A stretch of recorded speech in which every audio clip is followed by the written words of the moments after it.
வாங்க இன்றைக்கி ஞாயிற்றுக்கிழமை நைட்டு நான் என்ன செஞ்சேன்னு பார்க்கலாம். நல்லா யோசித்து பார்த்து என்ன செய்யலான்னு மீன் மேக்கல் பிரியாணி செய்யலான்னு சொல்லிட்டு யோசித்தோம். ஆனால் லேக்குக்கு போயிட்டு வந்ததே 7 மணி ஆகிட்டு.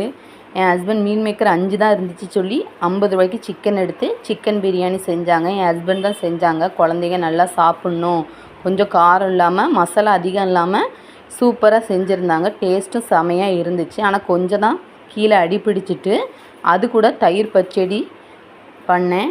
தயிர் பாதி இருந்துச்சு, அதை வச்சு தயிர் பச்சடி செஞ்சேன். இது என்ன மட்டன் குழம்பு தான். இது எப்படி வந்துச்சு பார்க்குறீங்களா? அன்றைக்கி ரசம் தானே வச்சேன், நேற்று தானே மட்டன் குழம்பு வச்சேன். இந்த மட்டன் எப்படி வந்துச்சு பார்த்தீங்களா?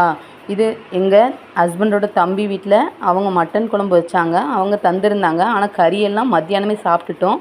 அதில் குழம்பு மட்டும் தான் மீதி இருந்துச்சு, அதை யூஸ் பண்ணிக்கிட்டோம் இந்த பிரியாணிக்கு. இதான் இன்றைக்கி எங்களுடைய நைட்டு சாப்பாடு. செமையாக இருந்துச்சு. இதே மாதிரி வீடியோ பார்க்கணும் எங்கள் சேனலை சப்ஸ்கிரைப் பண்ணிக்கோங்க.